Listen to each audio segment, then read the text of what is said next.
Okay, folks, as you're joining, we're just going to pause for a few minutes until to give folks a chance to join into the meeting. So just stay tuned.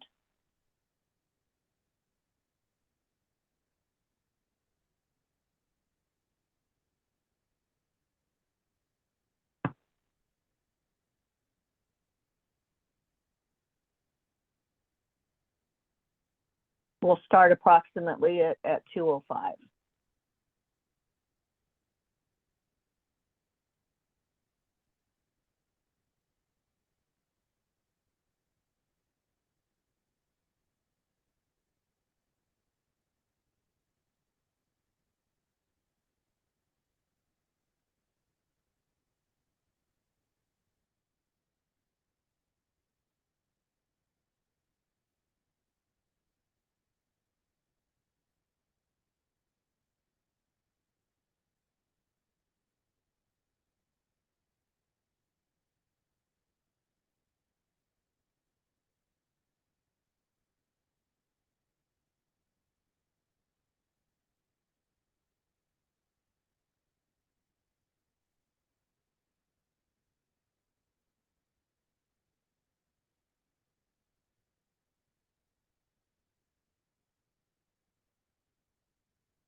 Good afternoon. As you join the meeting, we are going to begin the presentation at 2:05. We are just allowing some time for people to log on, so hang tight.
Good afternoon. For those of you who are just joining, we are going to start the meeting at 2:05, so stay tuned.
Okay.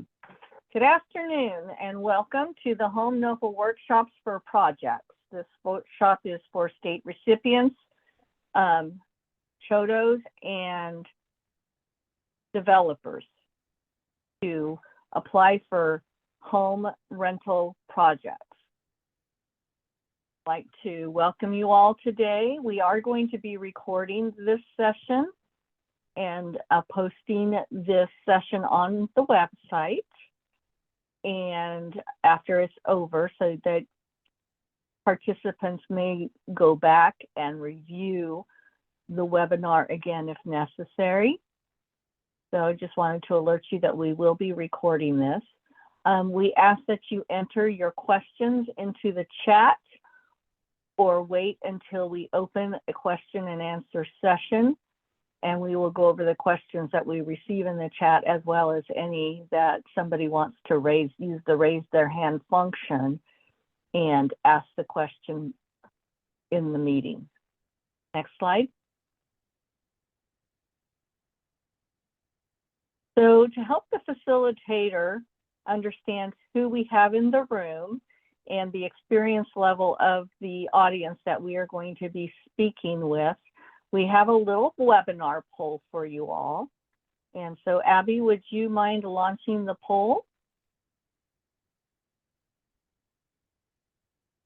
A quick four question poll. And we'll give you about a minute, 2 minutes to complete this poll. Thank you.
Thank you.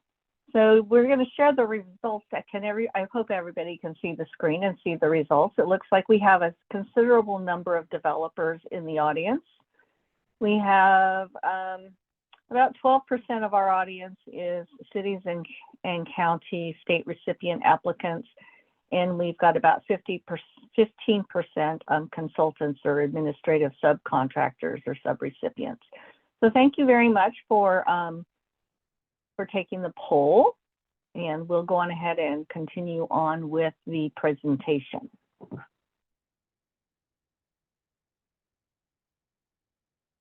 Abby, can you close the screen on the poll? It seems to be blocking the PowerPoint. At least mine. Maybe I can close it. Oh, I get to close it. Okay. So our NOFA application inquiries for consistency and transparency are questions for the home application. If you have additional questions after this webinar, must be submitted to the home NOFA email inbox. Our questions will be reviewed, researched, and responded to within 48 hours. Any questions that arise out of this presentation that we cannot respond to on the recording, we will be posted on the HCD website within a week of this presentation. So the email address for our home NOFA is homenofa@hcd.ca.gov. Next slide, please. I'd like to take a couple of moments to introduce you to our home project team. My name is Nicolay McKay, and I'm the section chief for the home program. In addition to myself, my home project team consists of several HCD Rep 2s and we are very fortunate to have 2 retired annuitants that help support our team. So with us today is Chris Gianello. Chris, do you want to raise your hand? Just say hey. JT Marcel. His name is John, but we call him JT. Albert Rowland, who is one of our retired annuitants, is here and present, but he's raising his hand. He's very shy. Soledad Sandoval. Francesca Wander. I don't know if she's on camera or not. I only have a few boxes. And then Bob Rystad is not with us. He's off on vacation, but he is our second retired annuitant. And then Stephanie Booth was unable to be with us today. But this small and mighty team is the group that handles all of our home project team work.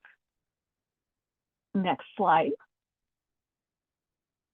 Our NOFA deadlines for this application submittal period will begin. We will open the portal on February 12th at 8 o'clock in the morning. And applications must be submitted no later than 5 p.m. on April 9th, 2024. Next slide. So our presentation overview. So what we're going to do in today's webinar is we're going to do an overview of the NOFA and what's new. We're going to talk a little bit about our eCivis application portal. We're going to talk about our funding availability. We're going to talk about our application limits. We're going to go over our threshold requirements. We are going to go over our rating and ranking. Some scoring has changed. And we're going to touch on project feasibility, financial feasibility, NEPA, or National Environmental Policy Act, and relocation requirements. Next slide. So our eCivis application portal is the portal that we accept all of our home application electronically. Starting February 12th, you will be able to submit your applications or work on your applications through the eCivis Grant Network portal. On our solicitation page, there's an eCivis Grants Management User Manual, and there's also an eCivis Grants Management System external webinar that you can view to help you navigate the application format. Next slide. So for this NOFA, the funding availability is approximately $120 million available. This is a combined NOFA from 2 federal fiscal year grants and some residual funding that we have available from our 2021 grant, some disencumbered funds from previous grants, and some cash program income that the state is holding that we must commit this year. 55% of our $120 million will be targeted to funding rental projects. 5% is going to target first-time homebuyer projects, and 40% will target program activity applications. In addition to those targets, we have a 50% rule requirement. So $60 million of our $120 million must be awarded to applications that serve our rural areas. We also have a CHOTO set aside, 15% set aside from both the 2022 and the 2023 grant years. We have a target to assist our federally declared disaster areas, and we have have a target of funding 18 million in projects that are located within those disaster target areas. And additionally, we have a 20% target for our Native American entities applications. Any of the targets that are not hit because we did not have sufficient applications, those funds will roll over into funding additional rental or program activity projects until we meet the required 40% or 60% approval level. Next slide. New in this year's NOFA is the recovery assistance for the national disaster survivors. That is our target of 18 million. And also new in this NOFA this year is a requirement that impacts our home resolution document. For any cities that are submitting an application on your resolutions, the only approved signer that we can recognize is the mayor or the mayor pro tem. And they must sign all your contracts and enter your standard agreement, enter into the standard agreement with the state, unless the city has an ordinance in effect that will specifically allow contracts to be signed by someone else other than the mayor. So as we've updated our resolution form and we've added guidance in our resolution instructions to identify for those cities that may apply of the new requirements. The requirements for all other types of applicants remain the same. Next slide. So for our CHOTO applicants, they must meet all the requirements found at 24 CFR 92.2 at the time of application submittal. And before we can award funds to the project that they are applying for, we must certify them through this NOFA process. We are only certifying applicants, CHOTO applicants that are undertaking a new project through this NOFA. So we will not be doing any recertifications, just certifications for the projects. And then we have updated our state objectives in the scoring section to now include extremely low income households as a state objective. And there are some ways that as a rental project, you could garner points for a state objective if you are going to serve in extremely low income households. Next slide. So in 2020-2021, our funding limits were $7 million, not including the admin activity delivery, or what we are now calling project-related soft costs or CHOTO ops. And our first-time home buyer max was $7 million. For 2022-23, the funding limits have been increased to up to $12 million, and that does not include your admin, your activity delivery or project-related soft costs, or your CHOTO ops. So your final award, if you submit a request for 12 million will be what you have for your project. And then if you are an applicant that is eligible for admin or activity delivery, those things are added on top. Also in 2020-2021, the maximum state recipient admin was $150,000, and activity delivery was limited to $50,000, now called project-related soft costs. For 2022-2023, we changed this a little bit. Your administrative funds can go up to $125,000 if you are applying to fund a project of $6 million or more. And your activity delivery has been increased to $75,000 for those project-related soft costs if you're applying for a project that is $6 million or less. Plus, oh, excuse me, I think I messed that up. Your administrative funds, $125,000 for a $6 million or more project, and $75,000 if your project is less than $6 million, then plus $75,000 for project-related soft costs. I beg my pardon for misstating that. Next slide.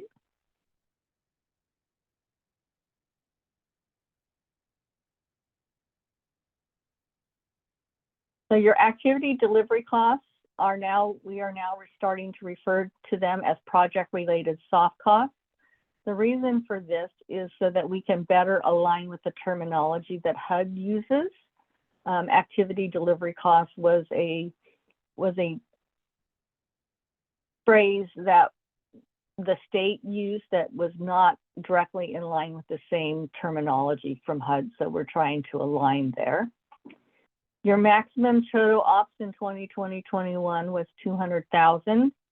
Maximum total ops is for 150,000 for projects at 6 million or more, and 100,000 for projects less than 6 million.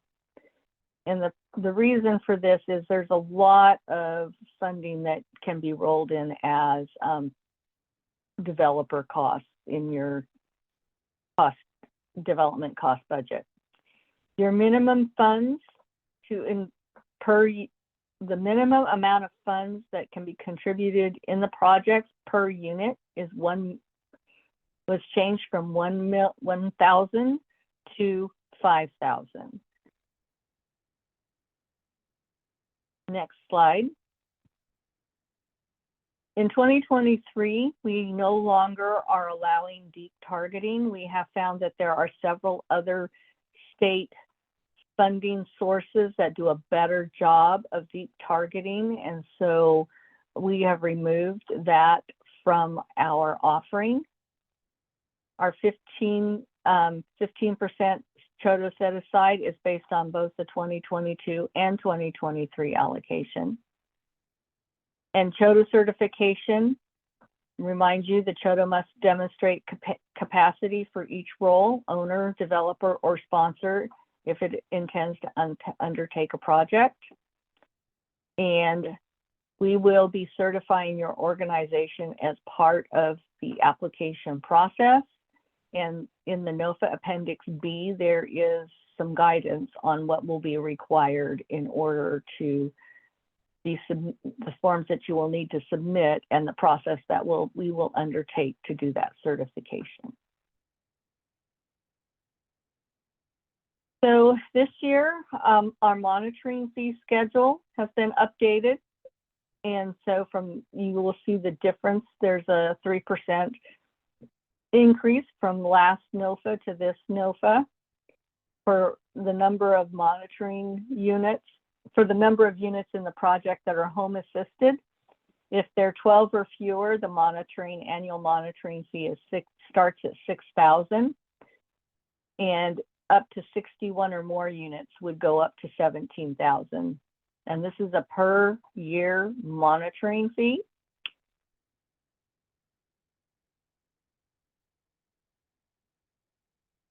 State recipients, local agencies, or local public entities are defined as cities, counties, Native American entities, and our state home eligible jurisdictions in our NOFA Appendix A defines who can apply for the home funds through the state NOFA. Our state certified CHOTOs must operate in a state eligible jurisdiction that's on our Appendix A in order to be awarded funding for this NOFA. And our developers may include federally recognized Native American entities, and our developers are also restricted to developing projects in the NOFA Appendix area, NOFA Appendix A areas that are eligible. Next slide. We do have some definitions for our Native American entities. These have changed. And so it's taken us quite a bit of time to really vet this out, but a Native American entity means an Indian tribe or a tribally designated housing entity that is any of the following: An applicant meets the definition of an Indian tribe under Section 4103 of Title 25. The applicant meets the definition of a tribally designated housing entity under 4301, 4103.22 of the Title 25, or if the applicant is not a federally recognized tribe, is identified as listed in the Bureau of Indian Affairs Acknowledgement Petitioners List that is maintained by the Native American Heritage Commission for purposes of a consultation, or has formed, and controls a special purpose entity. Developers that may want to partner with Native American entities, this is important for you to understand the different Native American entity roles so that we make sure that they apply for the correct types of projects. Next slide. So we have further broken this down because our federally recognized tribes, which is a tribal government, which is federally recognized as a tribe, as defined in the U.S. Constitution, and includes a governing board of any Indian reservation or rancheria. Our federally recognized tribes, next slide, and our non-federally recognized tribes are those tribal governments that are located in California that are not federally recognized and are either listed on the Bureau of Indian Affairs Federal Acknowledgement Petitioners List and has formed and controls a special purpose entity, or listed on the contact list maintained by the California Native American Heritage Commission for the purpose of consultation and has formed and controls a special purpose entity. Next slide. We've also included a definition of our Native American lands. It means any real property located within the state of California that meets the following criteria. One is trust land for which the United States holds title to the tract or interest in trust for the benefit of one or more tribes or individual Indians, or is restricted Indian land for which one or more tribes or individual Indians hold fee title to the tract or interest, but can alienate or encumber it only with the approval of the United States. And the land may be leased for housing development and residential purposes under federal law, or lands outside the jurisdiction of tribal government owned and co-owned by a Native American entity. Next slide. Our Native American service areas means an area where the project is located within the Native American lands and includes lands outside the Native American tribal government jurisdiction up to 100 miles from the boundary of the Native American trust or restricted land as defined by the U.S. Constitution, and as long as it is within the non-entitlement jurisdictions of the state. Next slide. Our state recipients may not be designated as a home participating jurisdiction by HUD. They're called PJs if they get an allocation directly from HUD. Are not participating in an urban county agreement with a county designated as a PJ. Are not participating in a home consortium. Project and program activities should be located within the applicant's defined service areas and eligible city and county jurisdictions for the 2022 and 2023 federal home funds are listed in Appendix A of this current NOFA. Our Choteau community housing development organizations may participate as an owner, developer, or sponsor. And Choteau applicants must meet all the requirements found at 24 CFR 92.2. These are also found in the Appendix B of your NOFA.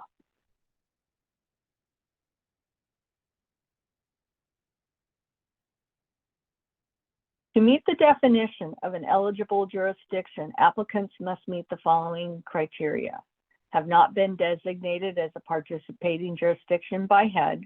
Again, we're going to go over these. Are not participants in an urban county agreement within a county that is designated as a HUD entitlement jurisdiction. Are not participants in a home consortium, and are proposing projects or programs that will be located or carried out in the applicant's defined service area. Generally, this will be within the applicant's city limits or a county's unincorporated areas, or an Indian reservation, rancheria, or service area of a tribally designated housing authority or agency, excuse me. Next slide. So we have some NOFA definitions. Local agency, again, just defines what a local agency means through the state health and safety code. It means a city, and county, or a Native American entity duly constituted governing body of an Indian reservation or rancheria, and it includes any government agency or local public entity in accordance with the NOFA on page 3. The local public entity means any county, city, city and county, the duly constituted governing body of an Indian reservation or rancheria, tribally designated housing entity as defined in section 4103 of Title 25 of the United States Code, and redevelopment agency organized pursuant to Part 1 of Section 33,000 of Division 24 of a housing authority pursuant to Part 2. A lot of big words. You'll just have to, but basically it's any of those public, we recognize all of those as public entities. Next slide. So what do we have for eligible projects this year in our NOFA? Again, we are putting out eligible projects will be rental new construction projects with or without acquisition, rental rehabilitation projects with or without acquisition, first-time home buyer projects, that's our subdivision development, state recipients, our projects must be located, state recipients projects must be located with a city's incorporated area or within a county's unincorporated area. But for CHODOs, you must be certified in the county where the CHODO is certified to operate, and it must and you must be in the jurisdiction where the property is located. So basically that means if you're a CHODO and you want to build in a specific county, you must be certified in that county in order to build a project in that jurisdiction. Next slide. There are application limits in our NOFA. We are only accepting one home application pursuant to this NOFA for no more than 2 activities. What that means is you may propose to do a rental project and or a first-time home buyer project, or one rental project and any combination of program activities if you are eligible, one first-time home buyer project if you are eligible, and any combination of program activities except for a first-time home buyer program activities. For our developers, next slide. I'm getting ahead of myself. For our developers, you can only apply for one standalone application. You may partner with cities and counties, and they will be your sponsor. Our rental new construction projects can borrow up to $12 million. Again, no deep affordability targeting is available. Rental rehab with or without acquisition is the same, up to $12 million. And these funds are provided to rehabilitate the project. So our administrative project-related soft costs and CHODO operating fund limits, our state, as we went through earlier, state recipients, if you're applying for $6 million or more for a project, the administrative funds will be $125,000. For state recipients applying for projects that are less than 6 million, your administrative funds will be $75,000. Plus, you get an additional $75,000 for project-related soft costs, formerly known as activity delivery. For CHODOs, your CHODO operating funds is $150,000 for $6 million project or more, and $100,000 for less than a $6 million project. Next slide. Okay, so that concludes my portion of the presentation. And so we can pause here. Are there any questions in the chat? Or we can open up if you want to use the raise hand function, and we can open up the phone lines for any questions that you might have up to this point.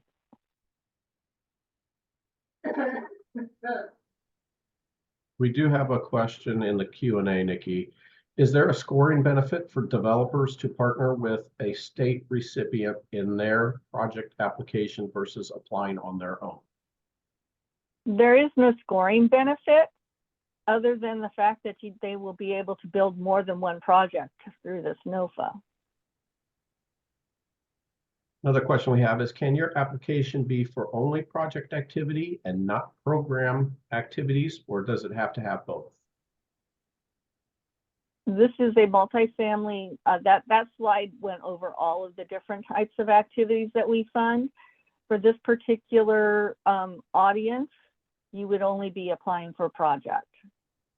Now, if you're a state recipient or a city, then you could pair your rental project with a program activity application, but there are two separate portals in order to put in those applications. Does that answer the question? I know it's kind of confusing, but you would submit one application through the rental portal, and you would submit your program activities if you're eligible through the program activities portal. Response from Lorenzo was yes and thank you. We have another question here regarding CHODOs. Did you say at the beginning that you'd only be certifying new CHODOs or new projects? Not sure I caught that. So we are going to be certifying all CHODOs, whether you're new or not, for the project that you're applying for. We will not be recertifying existing CHODOs if they are not applying for funding to build a project at this time.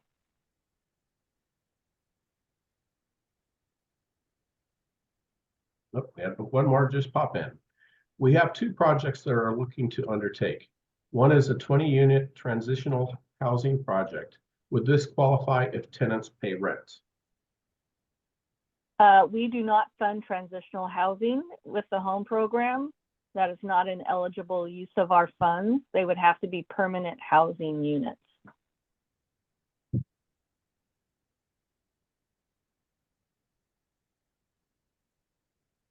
No more questions. Oh, Lorenzo popped back in again. I may be getting ahead of myself, but will the HUD direct home allocation declined for 50 points be covered later?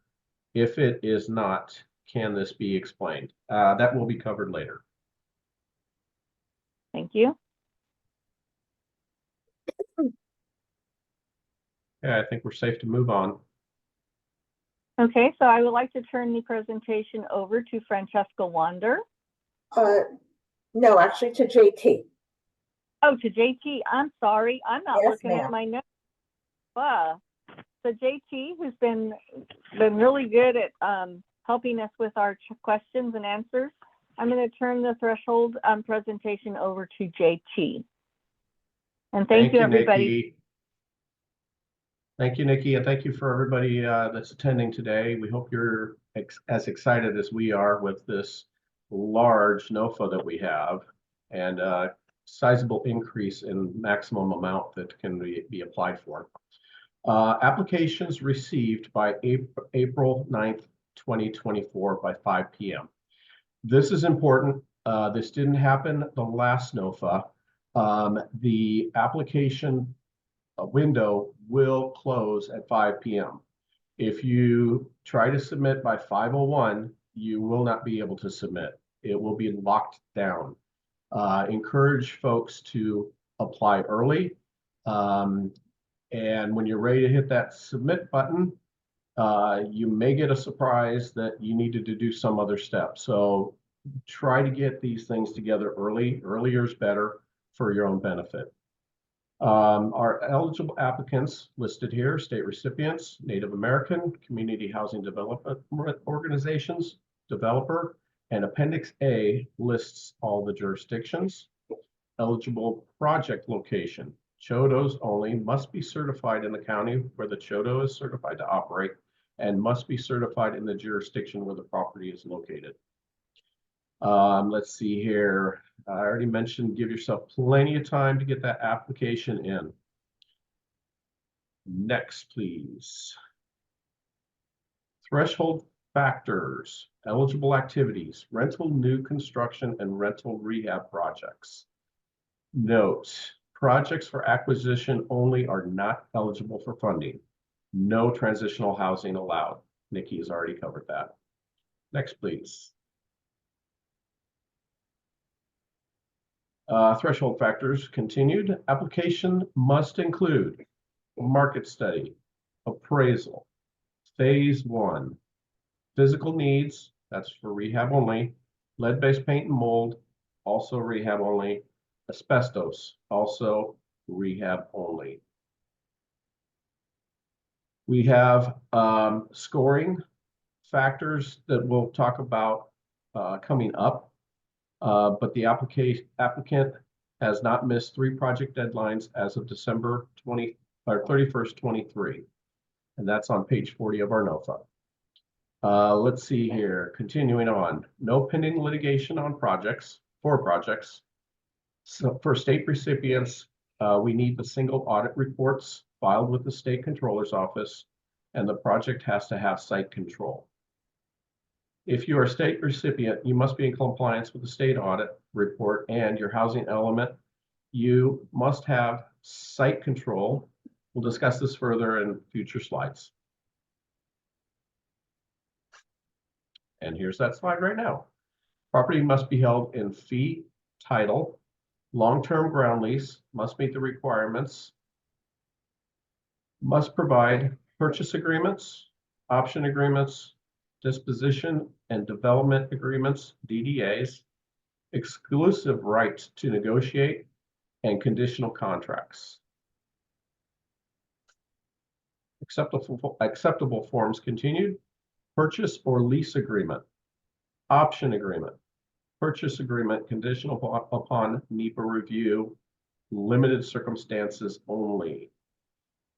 And notes: for purchase agreements or DDAs, refer to the HUD memo guidance on option and conditional contracts for purchase of real property for environmental reviews conducted by the state or conducted by the responsible entity. These are found in, well, the NEPA actually, and the conditional contract are found on 36 of our NOFA.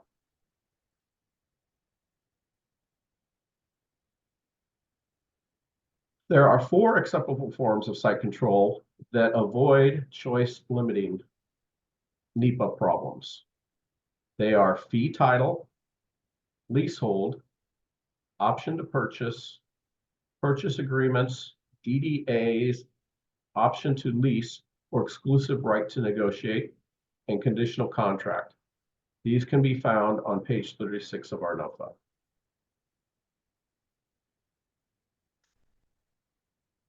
Continuing, let's see, no, where are we at? We're on the right page, okay. For more information on this, we've provided links for a CPD notice and memo. Keep these handy for yourself. On to rating and ranking. We did something different with rating and ranking this year, in that we had specific areas that scored differently based on new construction, rehab, or first-time home buyer. So for The scoring categories, these cover all of those. The minimum score is 930. For housing element, we have 50. Formula reallocation declined 50. Rural area 50. Capacity covers several different point factors, but total up to 450. Same as community needs, several different factors, up to 250. Project feasibility, as well as the other two. Project readiness, 300, and state objectives, 200. Next, please. For the first item, housing element, cities and counties are required to be in compliance with state housing element law. Newly incorporated cities are exempt until which time the city is required to submit for housing element. CHODOs and projects to be developed on Native American lands are also exempt. More information regarding state housing element law as it applies to this NOFA rating and ranking is found on page 47 of the NOFA. Formula reallocation, 50 points. A jurisdiction that is eligible to receive HUD direct home allocation funds but declines the funding to preserve their state home eligibility shall be awarded the full 50 points. No points awarded to all other applicants.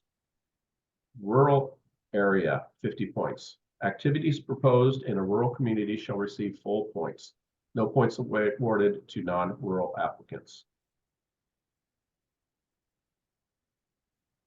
Capacity, max 450 points. Prior applicant experience, maximum of 50 points. Applicant must demonstrate experience implementing local, state, or federal affordable housing and or community development projects. And these need to have occurred in the last 7 years, 2017 to 2023.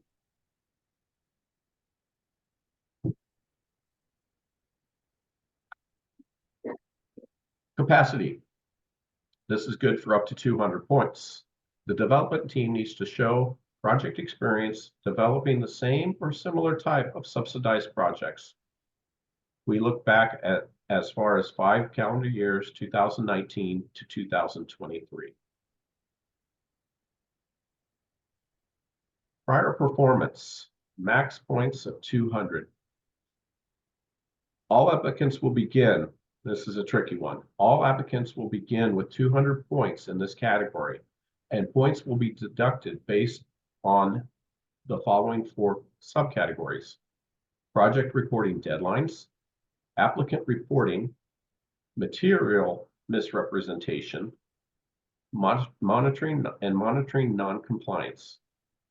The department will be reviewing the same period of 5 years from 2019 to 2023. Prior performance. Project reporting deadlines. Any home project contracted award that failed to meet project deadlines will be deducted points. For permanent financing deadline, project setup deadline, construction loan closing deadline, project completion deadline, and expenditure deadline. Please note the point deductions vary depending upon which deadline was missing. That ranges 5 to 80 points.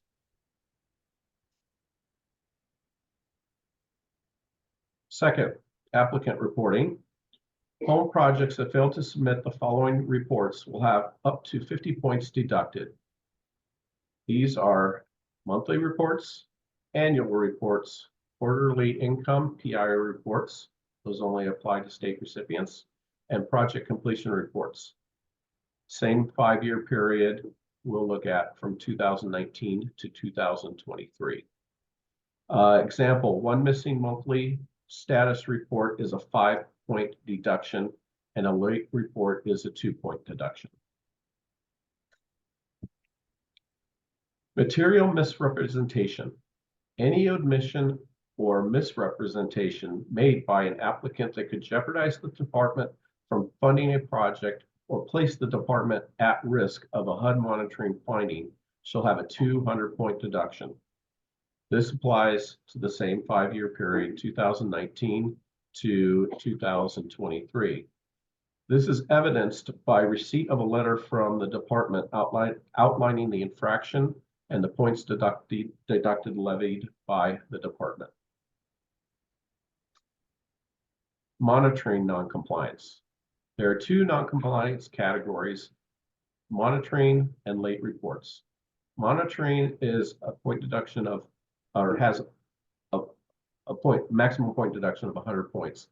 If the applicant has failed to remedy any home monitoring findings and concerns. Late reports will be deducted for this NOFA, ranging, well, no, they're all 10 points, and that applies to state recipients, CHODOs, and cover the annual monitoring, annual operating budgets, and annual report. We will be looking at the same 5 years, 2019 to 2023. Community need, max 450 points. Up to 250 points will be awarded by activity type based on the date in Appendix C found in the Home NOFA webpage. We've given you the link there. Project feasibility, it's a self-evaluation worksheet, and it's worth 150 points. State and federal requirements, including UMRs for rental projects.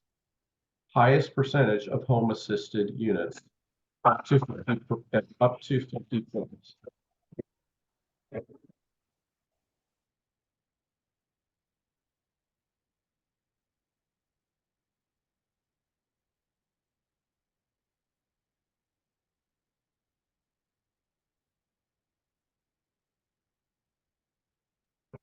Sorry for the distraction there. We had dogs get a little anxious.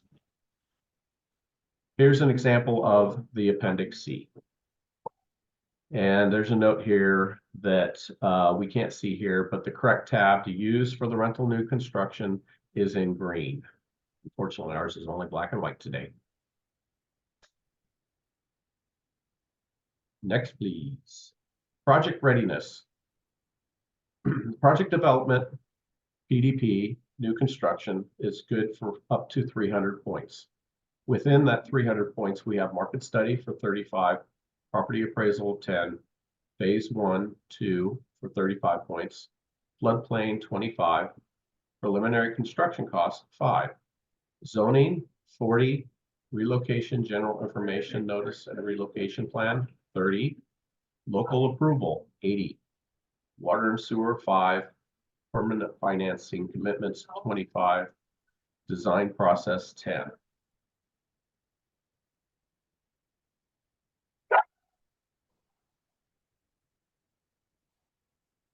For rehab, you'll notice that the scores are a little bit different.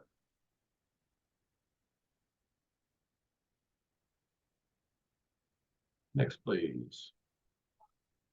State objective points. For the state objective scoring, there are 3 sub-factors for which applicants can receive points, up to 200 points maximum. As applicants are reviewed and rated, points will be awarded for the following activities: committed financing, recovery assistance for natural disaster survivors, and policy objectives covering special needs, homeless, and extremely low. This year, the 2 new ones we have are number 2, recovery assistance for natural disaster survivors, and under policy and objectives, item 3, extremely low income.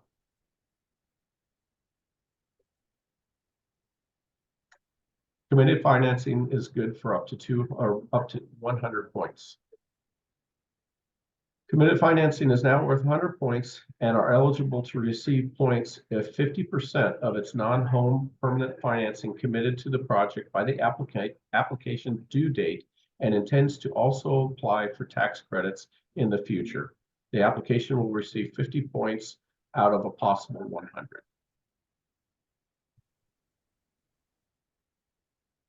Recovery assistance for natural disaster survivors, up to 30 points. Full points shall be awarded for projects located in federally declared disaster areas pursuant to HUD memorandum dated May 17, 23. And we have a couple links for you there. Policy objectives, 70 points. Special needs populations. These are awarded to rental projects with funding commitments that target special needs population. Now, while this is good for up to 70 points, it's based on the percentage of units provided for these populations.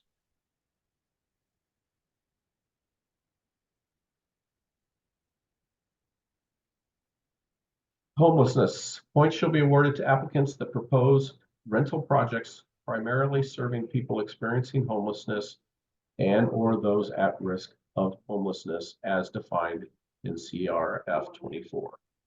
Note, if serving a special needs or special population, the project must include supportive services in accordance with the care component of Housing First under Welfare and Instructions Code 8255, or extremely low income. Points shall be awarded to applicants that propose rental projects primarily serving extremely low income families, which means low income families whose annual income do not exceed 30% of the median family income of a geographic area as determined by HUD with adjustments for smaller and larger families. Note, this scoring category is not applicable to homebuyer projects. Homebuyer projects will automatically receive full points in this category.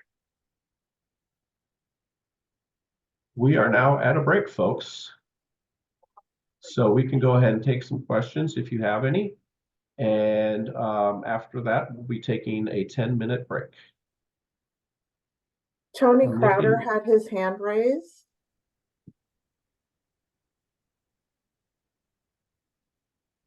Tony, did you want to ask a question or did you want to pop it in the chat?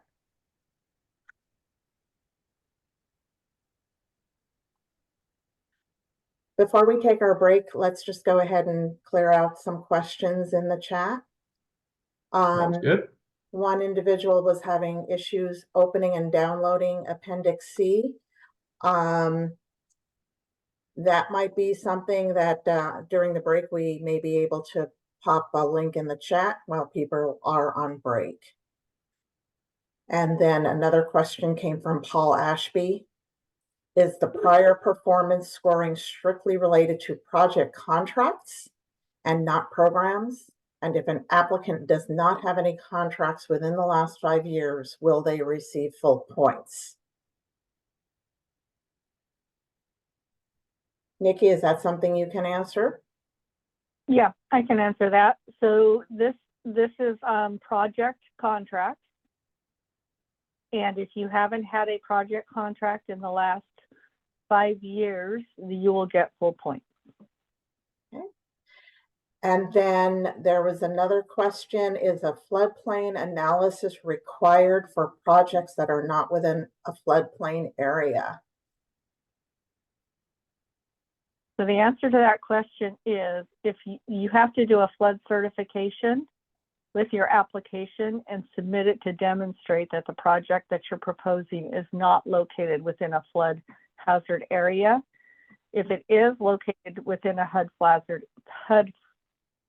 flood hazard area, then you would need to do the analysis for building in a flood zone through the 8-step process as part of your environmental review. We'll talk more about that after the break, actually. Okay. What does primarily mean for ELI points for extremely low income points? 50% or lower? But essentially, what does quote unquote primarily mean for extremely low income points, Nikki? I didn't write that. Excuse me. Primarily means that a substantial number of your units must be designated to those households. So I would say it has to be a majority. And so a majority is 50% or more. Okay. And then another question, it is not clear what kind of developer projects will qualify. I have a small development with 10 apartments, partly in affordable housing. Will only affordable portion qualify? We can only fund the affordable portion. Okay. What is the definition of a home buyer in this context, please? And I presume that question was in regard to first-time home buyer. So what is the definition of a home buyer? A definition of a first-time home buyer can be found in your NOFA in the definition section of your NOFA, but essentially it's someone who has not owned a home for the past 3 years. Another question, are prevailing wages required? And that will be discussed after the break, but Nikki, do you want to answer that quickly at this point? I think that we can discuss that more in depth later in the presentation. Okay. And then what documents will be accepted to show capacity for prior projects in the 5 and/or 7-year time frame?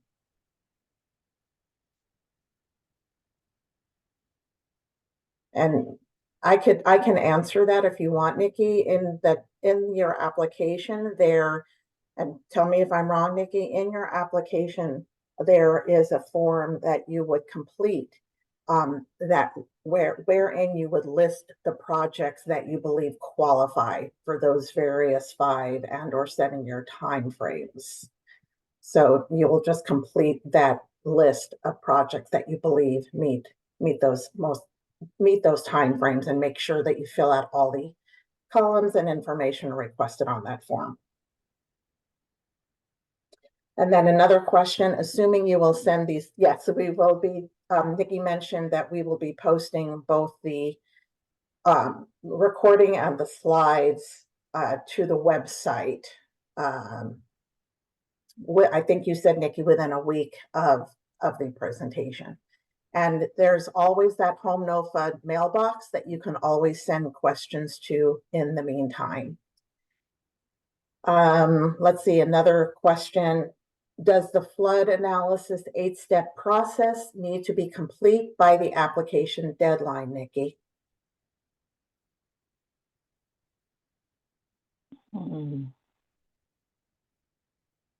I think that we need to do a little research on that, because typically your environmental isn't done until later, sometimes later in the process.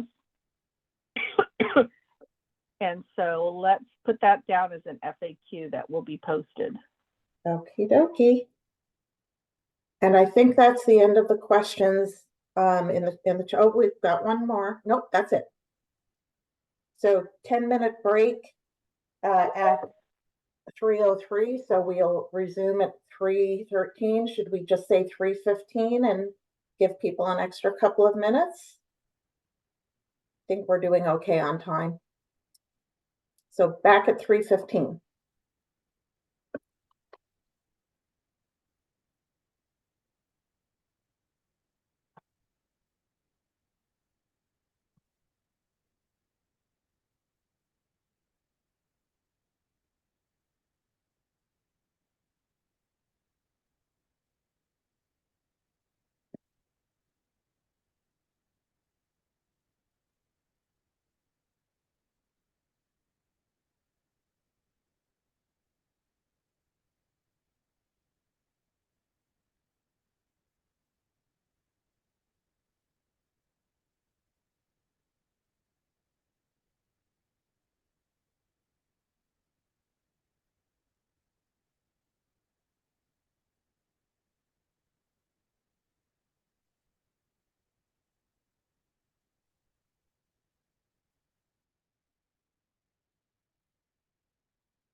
Are we all back from break?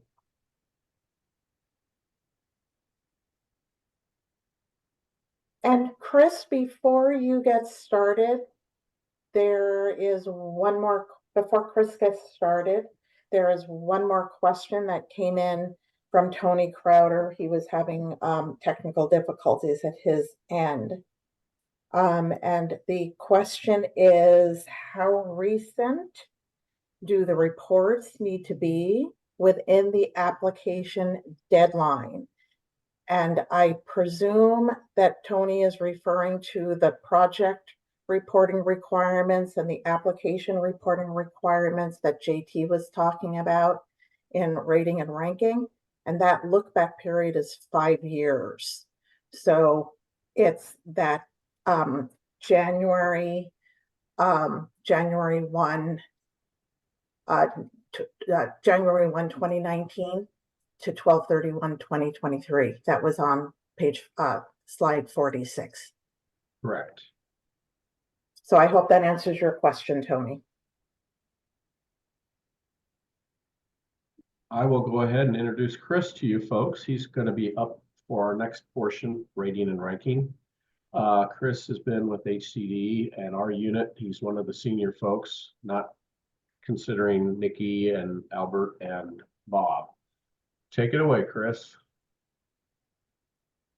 Thank you, JT. Next slide, please. So we're going to start with rating and ranking, and I'm going to provide some information and documentation. For the project readiness, the max points is 300 points. And you want to make sure that you start with the home supplement document, because that document is very important to review because it helps assist in fully completing your application. So make sure you start with that, read that in tandem with the NOFA when you're completing your application. There are 5 categories for scoring. Your project development plan, also known as your PDP, zoning, local government approvals, design progress, and your permanent financing. So the points are awarded if the PDP is included with the application. And it has to be recent, so the shelf life varies. So for example, your market study and your appraisals is prepared no later than 2023. We will not accept old appraisals or market studies. Make sure that they meet basic requirements. They're to the correct standard, and they're prepared by a qualified person. And that goes for rental new construction and your rehabilitation projects.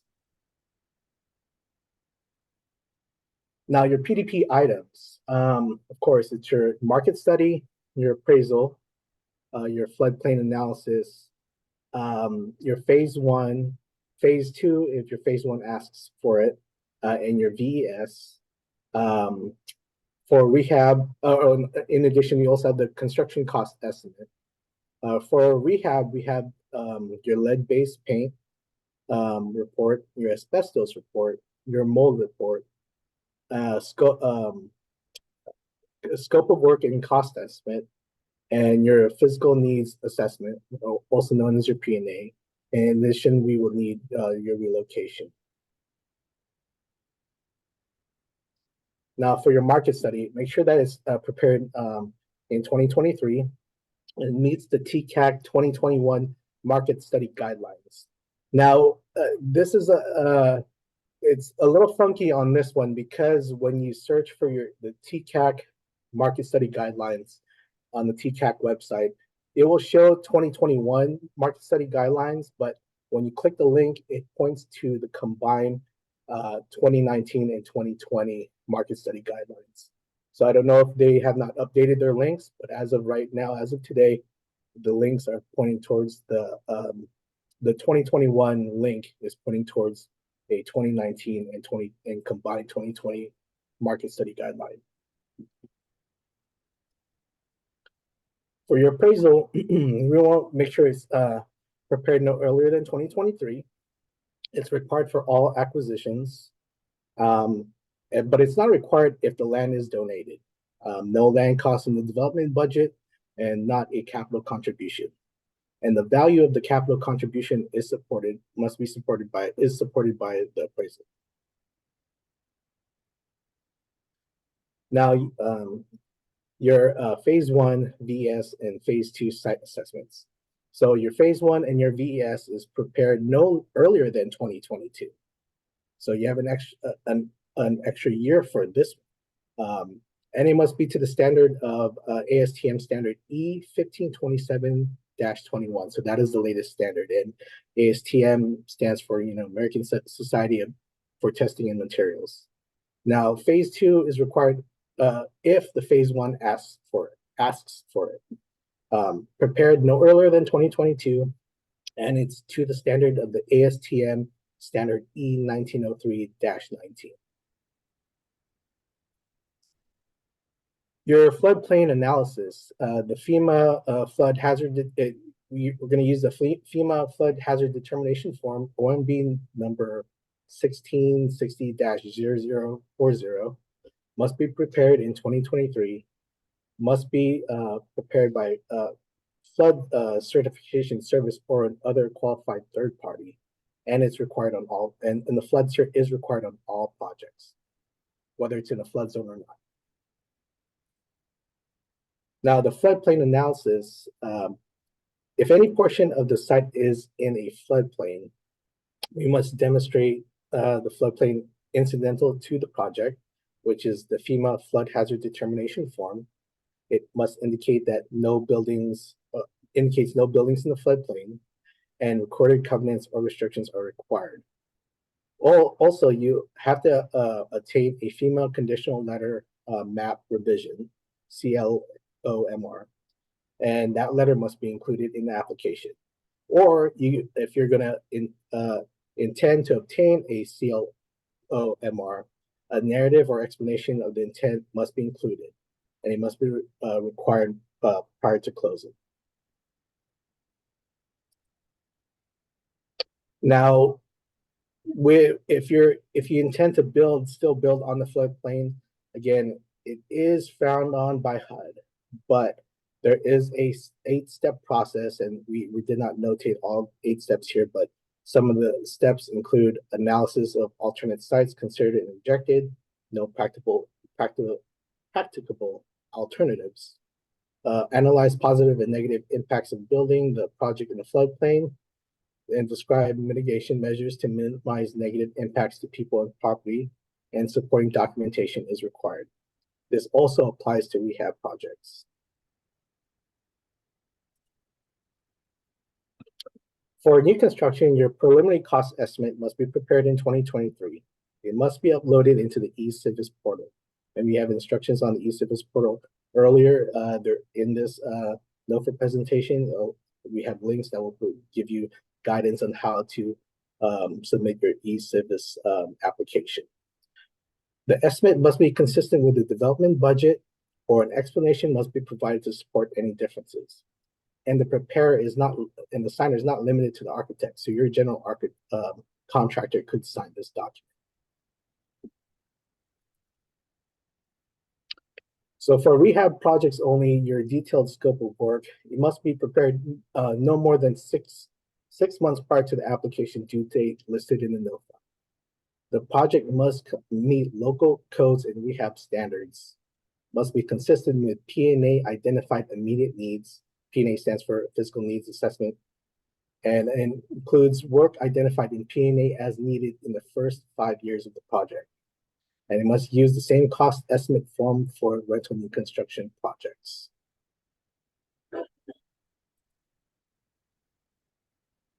Your physical needs assessment for the rehab must be prepared no earlier than 2023. Must meet the Fannie Mae guidelines. There is a link to the HUD to Market program listed here. Must meet additional home requirements. And for USDA RD projects, the USDA RD capital needs assessment is acceptable. And it must be appropriately licensed architect or engineer in business of performing P&As. For your rehab, your lead-based paint, asbestos, and mold reports, all 3 reports must be prepared no earlier than 2023. Must be done by a certified or accredited preparer. And to earn all points, all required reports must be submitted.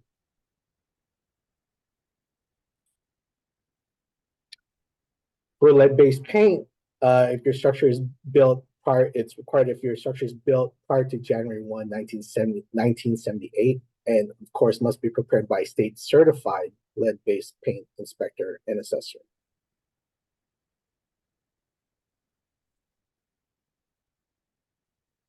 The asbestos report, it requires analysis from an environmental laboratory accredited by the National Institute of Standards and Technology Asbestos Program. For your mold report, it should be based on a thorough building inspection. They may have to inspect and test hidden areas if needed. And it must be prepared by a third party having sufficient qualifications and expertise in to competently prepare the report. Now, for relocation and your GIN, your general information notice and plan, we just need one copy of the actual GIN or general information notice, a tenant notification list, your proof of delivery, and your relocation plan that is prepared, updated in 2023. Your zoning, local approvals, and fees, there's 3 forms that you have to upload into the eService portal. Those forms are the verification of zoning and other local approval, your verification of local development impact fees, and your verification of water and sewer availability. Applicant only completes the project information. If an item is not applicable, an explanation must be included. So if you're going to mark on there NA or not applicable, you have to say why. You can't just mark NA and just leave that section blank because you may lose points on that. And it must be signed by the developer and local official. Your zoning local approval fee is the point for the new construction. If it's properly zoned, you have 40 points. All local approvals obtained, you have 80 points. Both water and sewer available are 5 points. For rehab, all local approvals obtained, you have 1 point.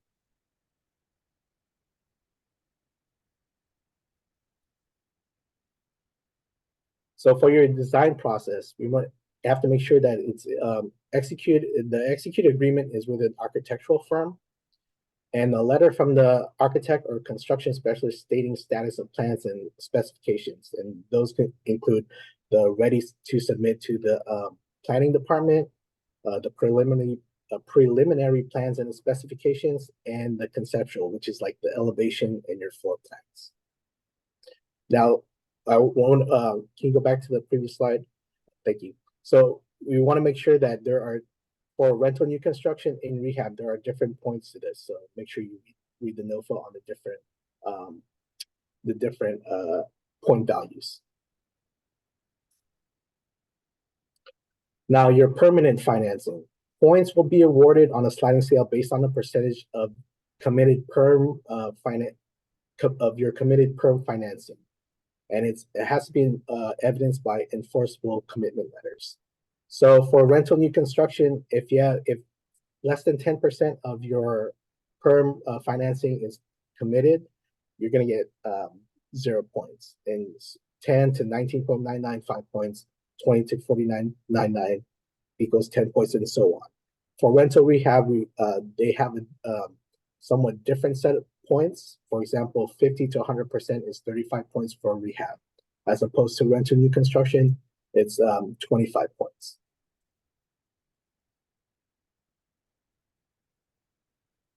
Now the percent of your so again, it's 25 points for rental new construction, 35 points for rehab. The permanent financing must be an enforceable commitment. No conditions or qualifiers other than the standard conditions must include the borrower's name, project name, address, or legal description, and it definitely has to state loan terms. We have seen previous commitment letters that did not state loan terms, and we did not accept that. So make sure that it states the loan terms of commitment letters.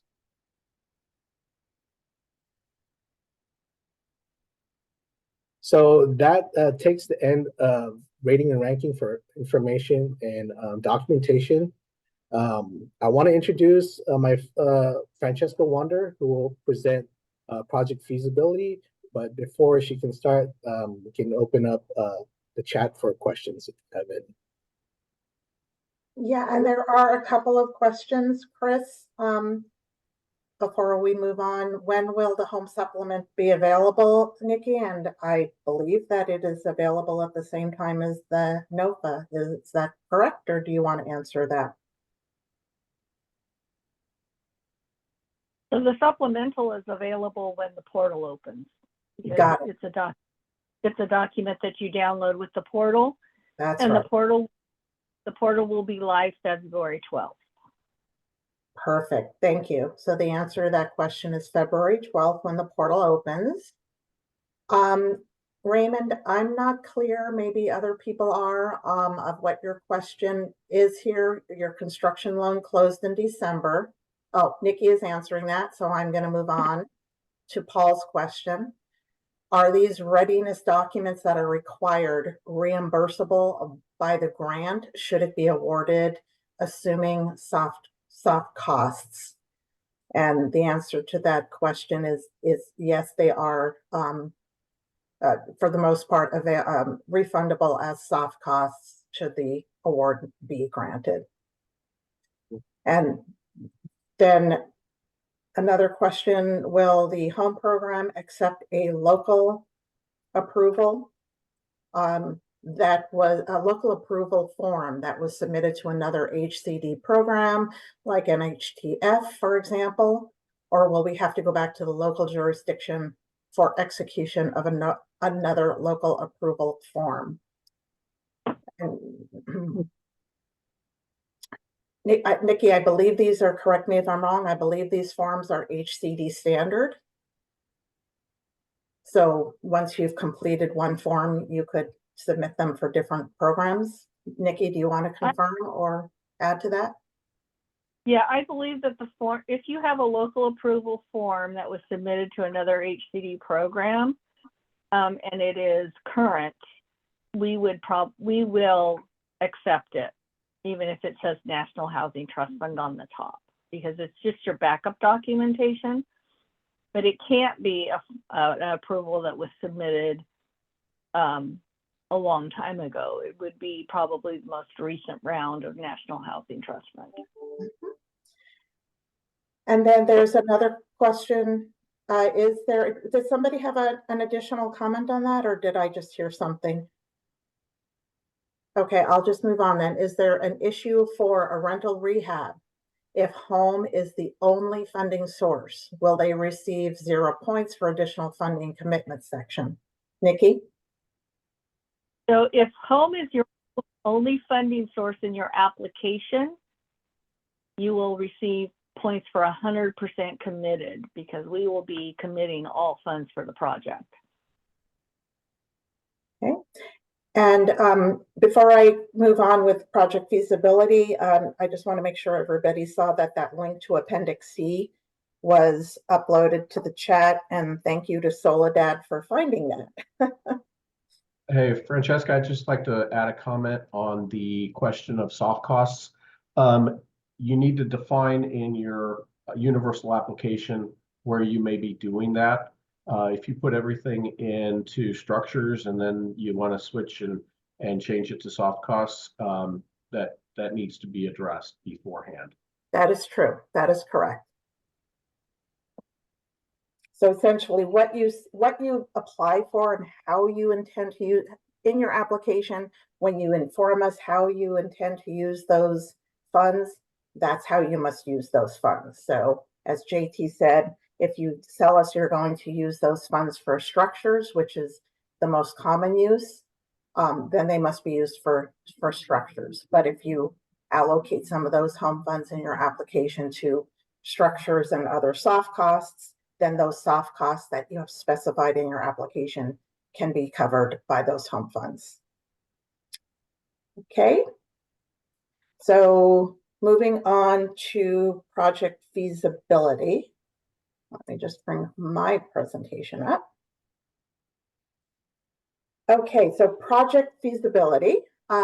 The universal application, which of course we refer to as the UA, is based upon a current home loan and current home rental limits, which you could also view on our HCD website if you chose to. For those of you who participated in the last NOFA round, you know that UA is now what we call a mini UA, or a mini universal application that we modified for eCivis, which you would upload into the eCivis portal. And as Nikki specified a moment ago, that home supplement to the UA will be available when that portal opens. Be very certain that when you're completing your application, it's important that you be familiar with all of the regulations and guidelines. You need to pay attention to the NOFA. You need to pay attention to what is contained within the supplement. Please be mindful of our HCD UMRs, our Uniform Multifamily Regulations that are available on our website. And there are a variety of state and federal home regulations that apply as well. So your application really needs to make sure that you are within all of those guidelines. Next slide. In order to determine the maximum loan amount for which you can apply up to that $12 million maximum, we utilize a process called subsidy layering analysis. So the maximum home funds allowed for a project is the lesser amount as determined by performing the following 3 tests. The first test that you want to apply is the ratio test. The ratio of home funds requested to the total eligible development costs cannot exceed the ratio of the home units to the total number of units in the project. Otherwise, home would be subsidizing your non-assisted units, and that is not allowed, and your loan request would have to be reduced accordingly. The other test that you want to apply or must apply is the home subsidy per home assisted unit test. The amount of home funds requested may not exceed the total of home assisted units times their respective per unit subsidy limits for the current year. And the third test that you also will be applying is the cost allocation method. The amount of home funds requested cannot exceed the ratio of home square footage to total square footage in the project times the total development costs. Otherwise, home would be subsidizing construction costs of non-home assisted units, and that is not allowed, and your loan request would have to be reduced accordingly. And of course, the upper limit is the maximum $12 million. Moving on to mini UA and workbook tabs. I'm not going to read this list. These are essentially all of the tabs that you will see on your mini UA when you complete it. And you want to make sure that you complete every tab in full before you submit. Please be mindful on the next slide that your UA worksheets are linked. So please be sure to complete the pages in the order in which they appear. Do not overwrite formulas. And not only should you not enter in white cells, you won't be able to. White cells are locked. The cells that are available to you for entering data are in yellow. And then, of course, as with the last NOFA, your UA or your mini UA must be uploaded via the eCivis portal by 5 p.m. on that deadline. Moving on to rent and unit mix tab. You will be on this tab entering the number of units and the AMI limits. You will be entering the proposed rent if it's different from the maximum rent. You'll enter rent for a manager's unit only if you're actually charging rent for that unit. That is not very common. And you want to make sure that if you are receiving project-based vouchers, that you complete all the subsidy information as well. And this is on the next slide. You'll see an Hey, example. Francesca, I Yes, hate to interrupt, No. but we're off on slides. So Abby, you need to skip up a couple. Okay, I think you already covered this one. there we go. Okay, Thank we're you. just off by one.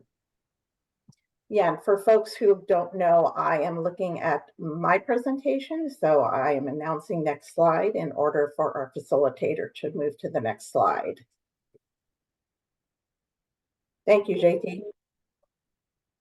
So what you are looking at now, as I described the max funds and unit mix, this is what your max funding unit mix will look like on your mini UA. And then on the next slide, you'll be looking where we'll be talking about subsidies, because I mentioned that on that slide that we just looked at, it's important to complete all of the subsidy information on that slide. So bear in mind that all we can utilize or consider are project-based rental subsidies. So on the max funds and unit mix tab, you'll be entering the subsidy program name and the monthly rent subsidy amount. Tenant-based rental subsidies are not allowed. Do not include them on the unit funds and unit mix tab, because they are not included in our determination of your feasibility. Only project-based vouchers, not tenant-based. Moving on to development sources.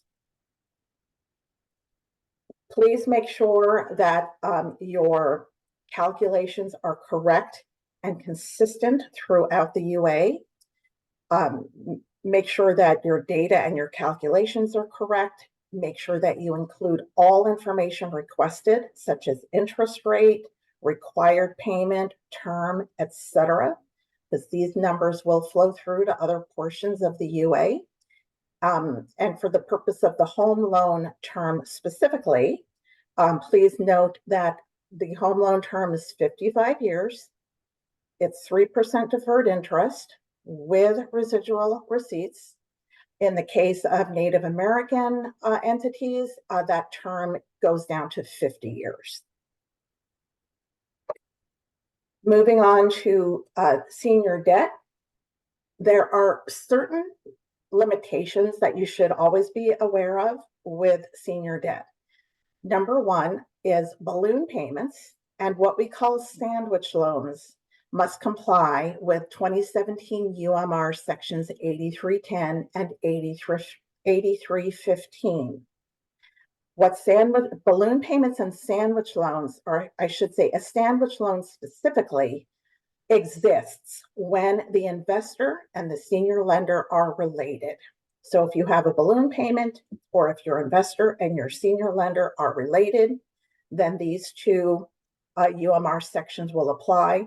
And essentially that will require that you not just have with the home program a regulatory agreement, but you will also need a senior regulatory agreement as well. It's referred to as a bifurcated regulatory agreement. So we will be looking for that if we see balloon payments and sandwich loans. Additionally, interest rate resets must have a cap, and the project must remain feasible, i.e. cash flow through 20 years at that interest rate reset.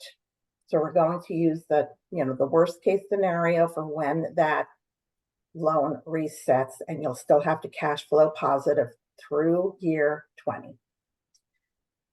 Moving on to the development budget. There are some items that oftentimes get overlooked on the development budget, so you really want to do a very thorough job of accounting for all of your development expenses on that budget. One that is often overlooked is any environmental remediation that might be required as part of your NEPA review or your environmental assessment. If there's recommendations in that assessment that you're going to have to do some remediation, you want to include some costs for that remediation in your development budget. The same goes for relocation. If your project is going to require that either residents or tenants or businesses be relocated, You want to make sure that you're budgeting for those expenses. There are several lines that are available to other expenses that we don't specify directly. If you do have other expenses that we don't itemize on the budget specifically, please use the comments section to specify what those items are and what those expenses are for. And then finally, before moving on to the next slide, contractor overhead, profit and general requirements. Those two line items should not exceed 14% of total construction costs as defined by TCAC. More on development budget. You also want to budget for construction contingencies. These projects are built over the course of a couple of years and costs change. So we want to make sure we've got enough room for contingencies. So in new construction, you want to budget at least 5% of your total construction costs for your contingency. In rehabilitation and conversion projects, rental rehab, etc., that number is a little bit higher. You want to budget at least 10% of total construction costs for that contingency. A little bit more on development budget, commercial space. We do see this from time to time. It's not that common, but if you do have commercial space in your budget, you want to make sure to enter the cost attributable to that commercial space on each line in the commercial column. This home only pays for residential, not for commercial space. And please provide a detailed methodology for how you are allocating those costs. Moving on to replacement reserves, just please be aware that replacement reserves may not be capitalized on the development budget unless it's required and documented by another funding source. Replacement reserves, similar to operating reserves, are to be included in the operating budget, not in the development budget. Moving on to transition reserve. This is new. This has been updated, I guess I should say, since the last NOFA. Transition reserves are still required for projects using project-based vouchers to maintain positive project cash flow throughout the 20 years while preventing tenant displacement in the event that your rental subsidies are terminated. Rather than maintaining your own transition reserve, however, the borrower may now choose to participate in a newly established pooled transition reserve per HCD's amended transition reserve policy. And please do bear in mind that home funds cannot be used to capitalize this transition reserve. Moving on to lesser of land cost or value. And let me just scroll up for a moment as there we go. Got to get on the same page with everybody else. Lesser of land cost or value. Between unrelated parties, must do the actual sales price, and any amount over the appraised value cannot be paid with home funds.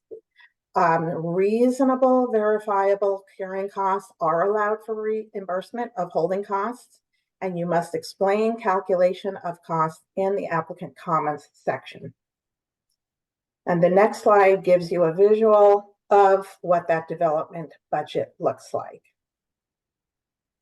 Moving on to the operating budget, and we mentioned briefly replacement reserves on a previous slide. Replacement reserves in the case of new construction must be included in your operating budget, not the development budget, but the operating budget at 0.6% of estimated construction cost, or $500 per unit, whichever is less. It is usually $500 per unit, but nevertheless, both calculations should be done.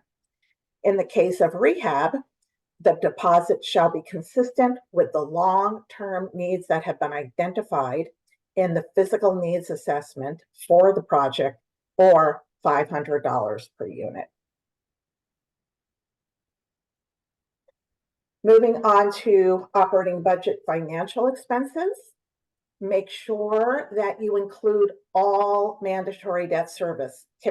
Very often we see the primary lien holder mandatory debt service included on that operating budget, but there are other similar, typically much smaller expenses that must also be accounted for. One item that is often overlooked is the 0.42% annual payment that many HCD programs charge. MHP is just an example. NPLH is another example. You also want to make sure that you include all bond servicing fees under miscellaneous financial expenses. And you also want to include home monitoring fees. That is another item that is very typically omitted from the operating budget. So that chart that I believe it was Nikki shared early in the presentation about our current home monitoring fees, those should be included as well. And those home monitoring fees, by the way, on your cash flow, you will see that they typically increment at 3% per year.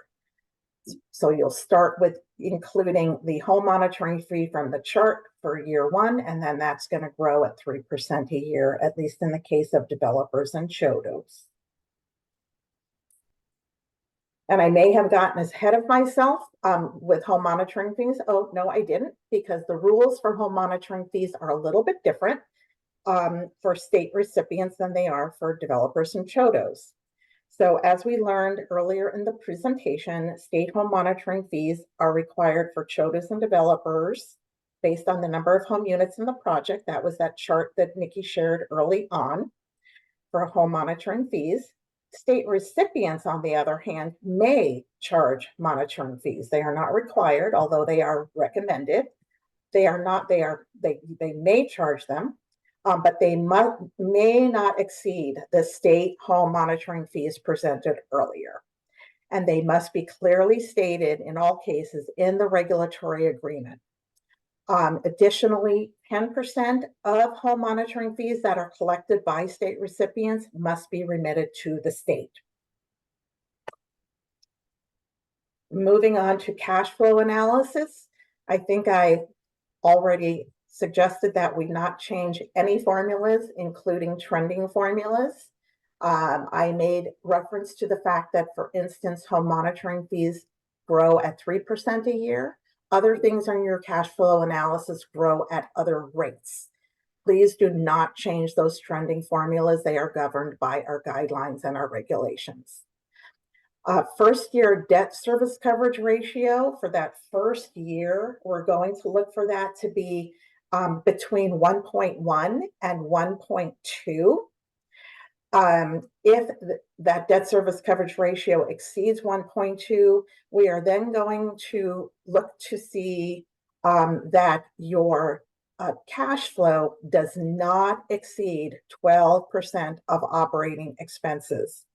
There are certain instances where you may be below or above 1.2, but that's really what we're going to be looking for. If it goes much above 1.2, except for certain circumstances, the assumption is that the project is throwing off too much cash. And since we're not supposed to be looking for a profit here, it could be an indication that your home funds request is a bit too high. Also, please bear in mind that unlike other HCD home programs, which look at cash flow being positive for 15 years, home, because of our HUD guidelines, requires that we remain cash flow positive for 20 years. We're going to switch gears a little bit regarding project feasibility into the NEPA area. And we're just going to spend a few minutes on that. So moving on to NEPA, please be very, very familiar with what we refer to as choice limiting actions, or CLA. Become very familiar with 24 CFR Part 58. This is where we talk about choice limiting actions. Essentially, once you contemplate receiving federal funds, and the definition of contemplating federal funds is applying for federal funds. So once you've applied, you have contemplated federal funds. There then is a prohibition against any activity which would have an adverse effect on the environment or which would limit the choices of reasonable alternatives. So what that means is that from the date that you apply until the date that you receive your authority to use grant funds, or AUGF, all activity involving the project and the site itself must stop. This limitation applies to a broad range of activities, not just the land itself. So before undertaking any activity, consult with your home representative to make sure that won't create a choice limiting activity. And then finally, last slide on NEPA. We really want to stress that as with submitting your application itself, you also want to allow abundant time to complete the NEPA review process, especially since mitigation might be required. And again, be very attentive to any actions taken by either party in the transaction that could trigger choice limiting actions. If you have a purchase contract that is expiring, you want to make sure that you extend that before it expires. If you extend it after it is expired, that is one example of a choice limiting action that you want to be aware of. So always consult your rep to make sure that what you're doing won't create that.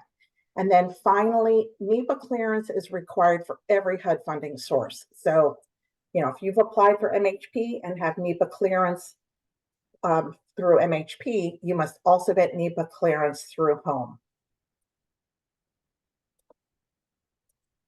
Last feasibility section, almost, is relocation.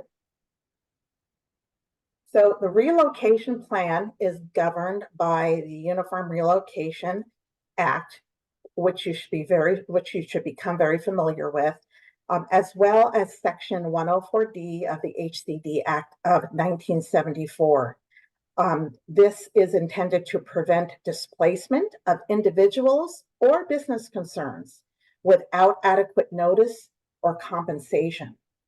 So if it is determined that relocation is necessary, you must establish and document in your application a date of initiation of negotiation. We call it an ION.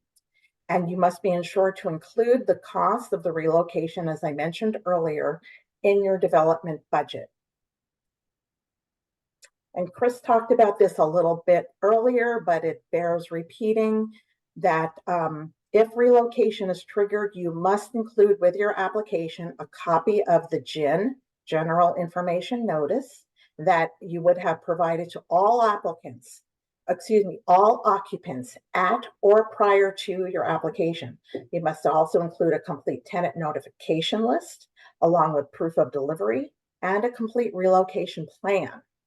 All 4 items must be provided with your application. If a relocation is not applicable, the application must clearly document why it's not applicable. And we will also be looking at things like your appraisal, your phase 1, and other documents included in the application to confirm that no relocation is required or was required previously. And then finally, I mentioned earlier that, in addition to the NOFA and in addition to the supplement, there are HCD regulations, there are state regulations, and there are federal regulations, all that must be considered.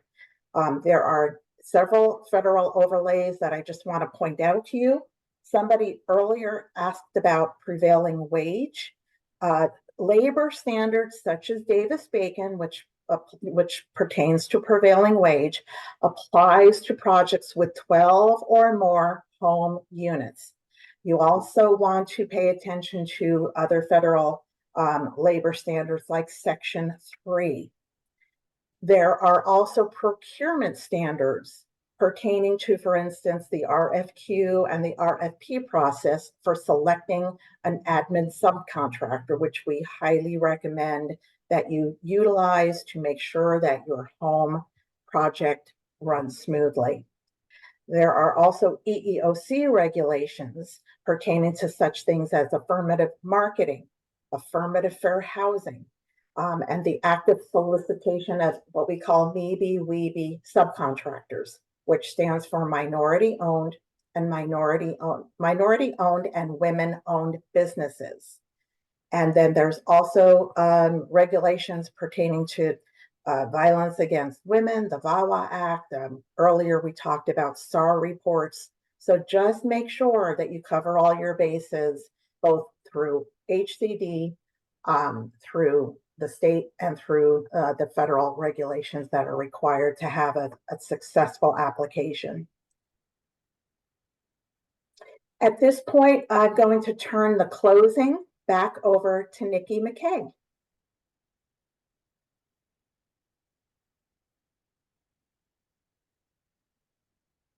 Okay, I think we have a couple questions in the chat, or at least a question in the chat, or in the Q&A. The question says, so we should include or not include the 0.42 HCD debt service fee? So there is to be very clear, the HCD, yes. So any program, the answer, you should include it. The 0.42 pertains to multiple HCD programs. So any HCD program that's also appearing on your application, you also want to include that 0.42% annual fee in your debt service. And for home, because we don't charge that fee, you want to include your monitoring fee if one applies, particularly in the case of a CHOTO or a developer. Hope that answered the question.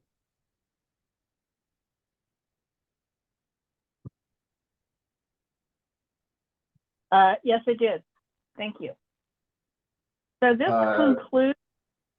Nikki, is I'd there like to make a quick comment.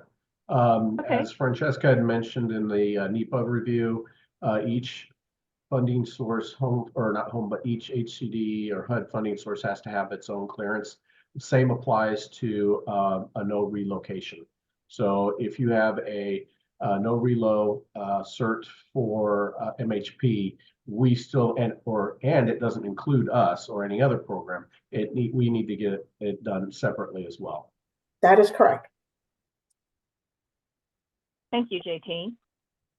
So this concludes our webinar for multifamily rental projects for our state recipients, developers, and CHOTOs. If you have additional questions or would like to discuss scenarios or to do a technical assistance session regarding an application that you're contemplating submitting, please submit your request through the email on this slide to homenofa@hcd.ca.gov. We will be posting a frequently asked question.